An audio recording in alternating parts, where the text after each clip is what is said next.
I hoped this day would never come, but all that hope was in vain. I really thought that the F1 fans would finally be free from this burden of watching Sergio Perez get fisted by Verstappen year after year. But it looks like we're heading towards a 5th ass beating in a row because Red Bull are looking to keep Perez for 2025. The downfall of Red Bull continues to build up, and this somewhat pisses me off for different reasons, but I'm gonna try to hold the anger in as I break down this article. I don't promise anything though. A pretty large news organization in Spain, namely Marca, who has some incredible Spanish sources, has come out with an article basically confirming that Perez is going to retain the seat for 2025 and that Horner has given some new Mexican companies a green light to sponsor the car next year. Companies mainly owned by Carlos Slim, the Mexican billionaire who basically funded Sergio Perez's entire career from karting to Formula 1. The sponsorships are there mainly to pay for Perez's salary, which is around 10 million a year.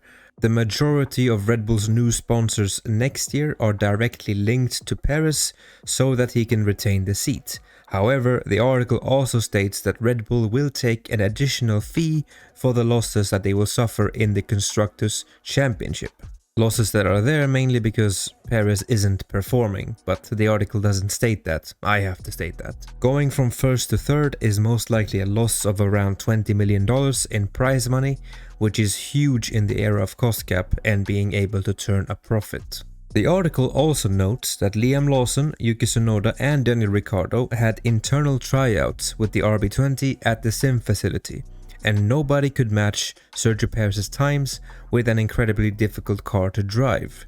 This information was crucial around Spa time because there were rumors about Perez being dropped mid-season. Instead, he got an extension on his contract, but Red Bull baked in performance clauses which I hoped would have kicked in by this point. But sadly, no.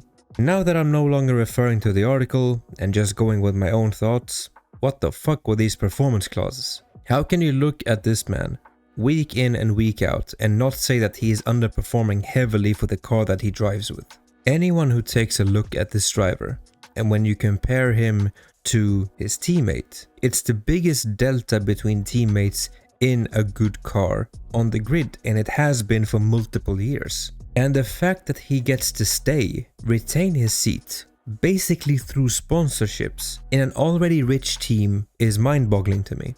Like, I give Stroll a lot of shit for being a pay driver and for being extremely untalented for this sport, but in a way this is worse because Stroll drives for his dad's team. Like, they already own everything, and nobody seriously has like world title ambitions for Aston Martin or for Stroll himself. Like, he's just there to race. Red Bull are in a constant title fight every year, and they will lose the Constructors' title this year mainly because of Perez not being able to perform. Like, Max has extracted the maximum points from that car this year. At the start of the year, he was there, winning with a pretty big margin. Perez was not able to keep up. And as soon as McLaren and Ferrari and Mercedes came into the picture and they started taking points out of each other, Perez just dropped like a rock, not being able to score more than P8, P7 at times. So now that Sargent is gone, Latifi is gone, we already know who Stroll is. Like, when we look at pay driver, how can we not immediately link pay driver to Sergio Perez? Because you don't deserve to be in that top team anymore, yet you're still here. If you look at his 4 years at Red Bull so far, 21, 22, 23 and now 24, none of these years give you anything to look at and where you can think that maybe he deserves to stay, because if he can go back to a previous form, he would be good enough. Like in 2021, in the very first race at Bahrain, where Verstappen puts it on pole, I think it's like 4/10 to Hamilton, Perez is eliminated in Q2. Like, he has a pretty good recovery drive, but the car was also much better than the rest of the competition, except for Mercedes. Like, he gets up to P5 from last, but it is expected. Immediately in the next race, he chokes hard and he doesn't score points in Imola, while Verstappen is running around everyone in the wet. Actually, if you take a look at his average finish in Red Bull from 21, 22, 23, 24, like, it's basically around P6, P7. He has a couple of like podiums that he has scored. He has a couple of of wins that he has scored, but he has so many races where he is outside the points or DNFing. And I'm gonna be honest here, when I think of Perez, I don't actually think that he is a bad driver. I think this is the wrong team for him. He's always been a driver capable of scoring points even in the worst of cars, like Sauber, McLaren, Force India, Racing Point. Whoever he has raced with, he's always been able to score points.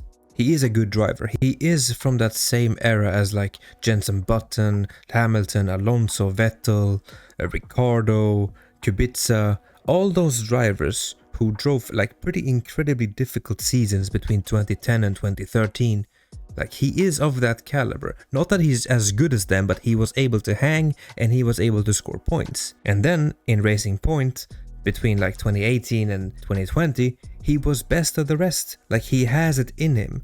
But in this car, which is designed around Verstappen, you simply can't extract performance out of this guy. Like earlier in the year when there were talks about Adrian Newey leaving Red Bull, it was actually said in some articles that Red Bull has a pretty insane driver with Max Verstappen. Not only because of his talent, but because of another factor. He basically drives the car straight from the wind tunnel, which other drivers aren't really capable of. Meaning that he simply asks for the front end to bite every single time. If he turns, he wants the car to turn, and he doesn't really care about the back end. He just wants enough downforce in the back end so that he doesn't automatically spins out. He doesn't care if he needs to catch it, he just doesn't want it to be like an automatic spin. For other drivers, you need to add stability to this car. And when you do that, it becomes unpredictable and it becomes difficult to drive. And all of Max's teammates have required extra stability in the car. Albon, Gasly, Perez, whoever you've put in there has required this. Like, it's not an uncommon phenomenon with extremely talented drivers. Like, if people remember back to 2014 and the Ferrari that Alonso had to drive, that both understeered and oversteered at the same time, and he was still able to extract some performance out of it. Some drivers just simply has the capacity to extract performance out of anything, and Perez sadly isn't one of them. But for him to be able to stay at Red Bull, even with this massive underperformance, speak loads about Red Bull. Now for Red Bull itself, I want them to shut the fuck up forever about their driver academy, because I don't care anymore. I don't care that you have like 20 people in Formula 2 and Formula 3 and Formula 4. I don't care. If you don't believe in a single one of them to be able to be called up like you called up Verstappen at one point and just drive the car with some raw pace. You don't have to be there to match Verstappen, you simply have to be a stable driver behind them. That's all that they want. And if you can't do that with all the drivers that you have in your academy, then you don't have an academy. You need to shut the fuck up whenever somebody with a real academy talks. Teams like Mercedes or Ferrari and even Williams have called up more people than Red Bull has in previous years. Like, it's actually insane how much they get to talk about their academy while simultaneously not doing anything with their academy. Which brings me to Toro Rosso, Racing Bulls, Visa, Cash App, bullshit, whatever. What is this team anymore?